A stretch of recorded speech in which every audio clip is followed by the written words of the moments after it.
Good morning student. मैं सुधीर मिश्रा आपको कक्षा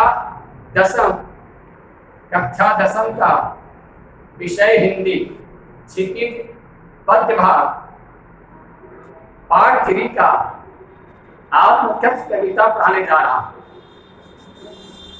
आत्मकथन के मतलब होता है अपनी बीती हुई कहानी को याद करना। तो इस कविता के कवि हैं जयशंकर प्रसाद। इन कविता में जयशंकर प्रसाद जी ने अपनी छोटी सी कहानी के रूप में, अपनी जीवनी के रूप में इसका वर्णन किया है। लोगों के आने पर एक कवि अपनी जीवनी गाथा को लोगों से नहीं करना चाहता, लेकिन एक कविता में दुख भरी कहानी एक कविता है, जीवनी भरी है, जो कवि को विवश में करना पड़ता है। तो बच्चों, इस कविता के पढ़ाने के पहले मैं आपको कवि परिचय देता हूँ, उसे सुनेंगे कि इस जयशंकर प्रसाद जी ने एक कविता क्यों बनाई और किनके कहने पर। जयशंकर प्रसाद का जन्म 1889 ईस्वी में वाराणसी में हुआ था। काशी के प्रसिद्ध क्रिस कॉलेज में वे पढ़ने गए। 8वीं तक उन्होंने पढ़ाई पढ़े। बाद में परिस्थितियां प्रतिकूल होने के कारण वे आगे नहीं पढ़ पाए। घर पर ही हिंदी, संस्कृत और फारसी का अभ्यास किया। ये छायावादी कवि है। छायावादी का प्रकृति के प्रमुख कवियों में इनका ऊंचा स्थान है। उनकी प्रमुख काव्य कृतियां हैं जैसे चित्राधार, कानन, कुसुम, झरना, आंसू, लहर और कामयानी। कामयानी आधुनिक हिंदी की श्रेष्ठतम काव्य कृतियां हैं जो मंगल प्रसाद जी के द्वारा इनाम दिया गया। जयशंकर प्रसाद जी पद्यकार भी थे, पद्यकार भी थे। इन्होंने कहानी भी लिखी जैसे अजातशत्रु, चंद्रगुप्त, स्कंदगुप्त, रूपस्वामी का नाटक लिखे हैं, कंकाल, तितली, इरावती, और उपन्यास लिखे हैं आकाशदीप और इंद्रजाल। ये सब कहानी संग्रह है। प्रसाद जी का साहित्य जीवन की कोमलता, माधुर्य, शक्ति और खोज का साहित्य माना जाता है। छायावादी कविता के अतिशय कल्पना, काल्पनिकता, सौंदर्य का सूक्ष्मता, प्रकृति प्रेम, देश प्रेम, शैली की लक्षणता को इस कविता की विशेषता। साहित्य और दर्शन उनकी गहरी रुचि थी, जो उनके साहित्य में स्पष्ट रूप से दिखाई देती है। अब कहानी आगे बढ़ती है।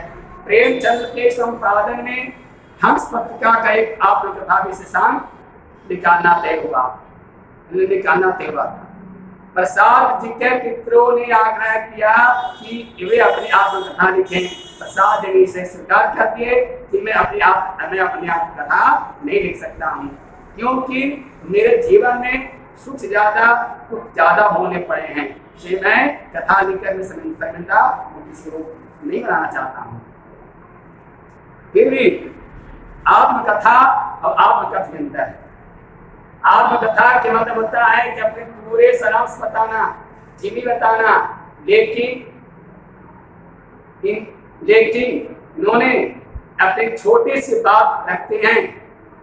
छोटे बात के जोड़ते हैं, उसको क्या कहते हैं? आत्मकथन कहते हैं। यह कविता पहली बार 1932 में हंस के आत्मकथा विश्राम में प्रकाशित हुई थी।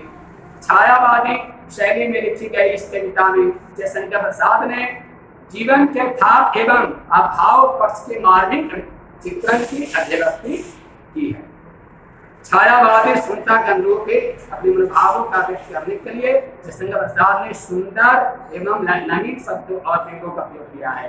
इन्हीं शब्दों एवं व्यंगों के सहारे ने बताया है उनके जीवन की कथा, एक सामान्य व्यक्ति के जीवन की कथा है, एक साधारण व्यक्ति के जीवन की कथा है।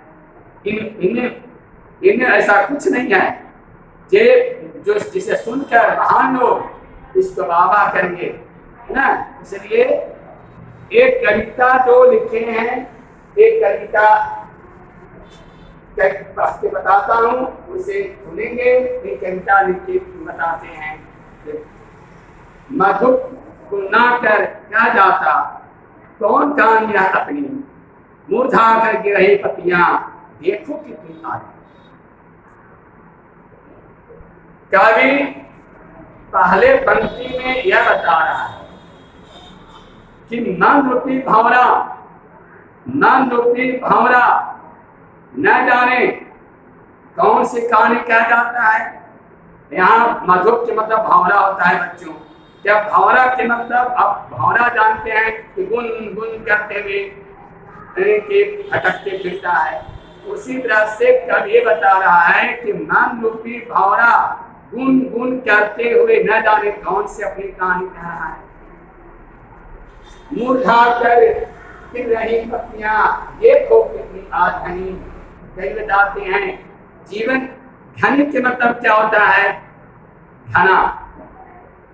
कवि बता रहे हैं कि मेरे जीवन रूपी वृक्ष की हरे भरे पत्तियां तो मुरझा मुरझा कर गिर रही हैं, अर्थात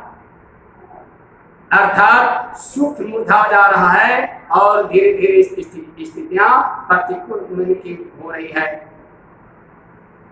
पतझड़ हो जाते हैं और धीरे धीरे अंत में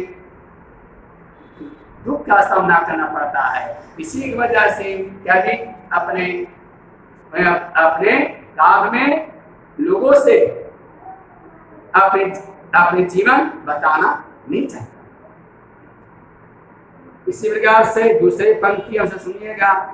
इस गंभीर अनंत लीला में असंख्य जीवन इतिहास यह लोग करते ही रहते हैं अपना व्यंग्य मलिक। कवि दूसरे पंक्ति में बता रहा है, ध्यान से सुनिएगा। इस गंभीर अनंत लीला में असंख्य जीवन इतिहास यह लोग करते ही रहते हैं अपना व्यंग्य मलिक। साहित्य रूपी आकाश में असंख्य लोगों की जीवन गाथाएं उपलब्ध हैं, किंतु इसमें जीवन की गाथाएं को सुनकर पढ़कर लोग मजाक को बना लेते हैं, मजाक करना शुरू करते हैं। यह लोग करते हैं, यह लोग करते ही रहते हैं अपना व्यंग्य मलिका। व्यंग्य के मतलब कटाक्ष वाला, मलि मने गंदा, उपहास में मजाक। लोग कवि कहते हैं कि कमजोरी को प्रकट करके, कमजोरी को नेकी बना करके कवि कमजोरियों को याद करके कवि को मजाक करता है, व्यंग्य वाणी बोलता है, कवि को यह सहन नहीं। तो लोग उनसे मजाक करते हैं, उन कमजोरियों को निकाल के प्रकट करते हैं, जिससे उनका दुख और बढ़ जाता है। तीसरे पंक्ति में कहते हैं, तुम भी कहते हो कह डालूं दुर्बलता अपनी बीती, तुम सुनकर सो पाओगे, देखोगे यह गागा रीति।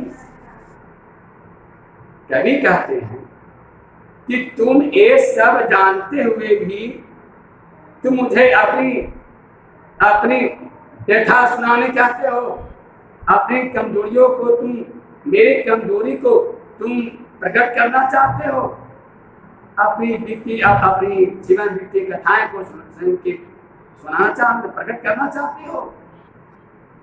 इससे तुम सुनकर तो सुख रह पाओगे, तुम्हें कुछ सुख मिलेगा? नहीं मिलेगा। तुम ये भी देखोगे कि यह जीवन रूपी घड़ा सुख से वंचित है, यह घड़ा रिक्त है, मेरे पास कुछ भी ऐसा नहीं है कि जिसे सुनकर तुम आनंदित हो। तो कभी कहते हैं कि मेरा जीवन रूपी घड़ा तो खाली है, इसमें कुछ आनंद का रस है ही नहीं, तो मैं अपने जीवन की कथा में कैसे करूं? इसके बाद कभी कहता है किंतु कहीं ऐसा ना हो, किंतु कहीं ऐसा ना हो कि तुम ही खाली करने वाले, अपने को समझो मेरा रस से अपनी भरने वाले। किंतु ऐसा भी नहीं है कि तुम मेरा रस को लेकर, रस को प्राप्त करके मुझे तुम दुख देना चाहते हो, मुझे तुम उपहास बनाना चाहते हो। वो तुम ही हो कि जिसे तुम मुझसे सुख लेकर आनंदित होना चाहते हो, मुझे दुख देना चाहते हो। और मेरा रस ले भरने वाले, अपने समझो मेरा रस रूप सुख को लेकर अपने आप में भरना चाहते हो। इसके बाद पंक्ति में कहते हैं यह विडम्बना ऐसरते तिरहसी राम में भोले अप्रिया प्रवंचना औरों की विफलाओं में। इस पंक्ति में कह दिया कहता है, क्या कहता है?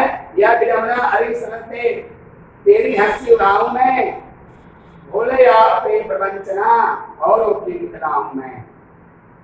कभी कहता है, ये बड़ा दुर्भाग्य की बात है कि हे मेरे स्वाभाविक मन को स्वाभाविक से मैं अपनी दुर्बलता को प्रकट करके तेरी हंसी उड़ाऊं। नहीं, मैं ऐसा नहीं करना चाहता। मैं जो भोले में अपनी बीती हुई कथा को प्रकट किया, औरों को दिखलाया, जिससे सुनकर लोग मजाक करते हैं, उपहास उड़ाते हैं, बुरी तरह से कटाक्ष वाणी बोलते हैं। तो हे सरते, तो सरते के मतलब क्या हुआ? सरते के मतलब क्या हुआ कि कार्य अपने मन स्वाभाविक कुमलता से बोल रहा है कि हे सरते, मैं अपनी बीती बात को याद करके तुम्हें हंसी उड़ाऊं, क्या यह सुख मिलेगा? नहीं, मैं ऐसा नहीं करना चाहता हूँ। कभी इसी बात को लेकर के मित्रों से आग्रह करता है, हे मित्र, इससे क्या सुख मिलेगा? नहीं, मैं हंसी का पात्र में नहीं बनाना चाहता हूँ। इसके बाद कभी कहता है, आगे सुनिएगा ध्यान से बच्चों, उज्जवल गाथा कैसे गाऊं मधुर चांदनी रातों की, अरे खिखला के हंसते होने वाले उन बातों की। इन पंक्ति में लेखक मित्रों से आग्रह करता है, मित्रों से बताता है कि हे मित्र, मैं मधुर चांदनी रूपी रात को वर्णन कैसे कर सकता हूँ? वह तो सुख है ही नहीं। मैंने अपने प्रेमी के साथ प्रेम बातचीत करता था, फिर हंसता था, वो सुख चला गया, वो सौंदर्य फिर समाप्त हो गया, वो सुख मिला भी नहीं। तो उन सुखों को याद करने से क्या लाभ मिलेगा? और दुखी मिलेगा। तो कहीं क्या कहता है, उज्जवल गाथा कैसे गाऊं मधुर चांदनी रातों की, अरे खिलखिलाकर हंसते होने वाली की बातों की। यही कहता है कि मैं अपने प्रेसी साथ दीपिका के साथ मैं हंस खिलखिलाकर जो बातचीत करता था, वो बातचीत किसी और लोगों के सामने नहीं किया जा सकता है। वो हम दोनों के पास ही सीमित रह जाता है ना। तो एक मधुर चांदनी क्षणिक सुख है, उन सुख को याद करके मैं क्या कहूँगा, कैसे गाथा कहूँगा, कहीं भी इस सुख को ही याद करना नहीं चाहता। आगे कविता है, नीला काला सुख जिसका, नीला काला सुख जिसका, स्वप्न देखकर जाग गया, आलिंगन में आते आते उस जाकर जो भाग गया। बच्चों इसका भाव समझें, कवि का भाव यह है इस पंक्ति में कि नीला काला सुख, सुख जिसका, नीला काला सुख जिसका, स्वप्न देखकर जाग गया, आलिंगन में आते आते उस जाकर जो भाग गया।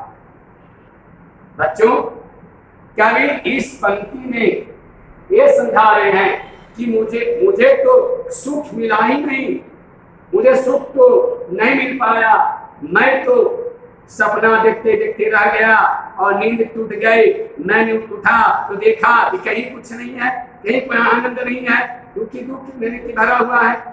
तो उन अधिक सुखों को मैं वर्णन किस प्रकार से करूं, एक और लिखी दुख जाता है। कहता है आलिंगन में वो सुख मेरे बाहों में आते आते मुस्कुरा कर भाग गया, वो सुख आया भी तो नहीं मिल पाया और नींद टूटी तो लिखे हुए सुख खत्म हो गए, सुख खत्म हो गया। आगे कहानी है बच्चों, तो एक कविता के पार्ट 1 भाग खत्म होता है। अगले वीडियो में द्वितीय पार्ट में आपको बताऊंगा। तब तक के लिए धन्यवाद।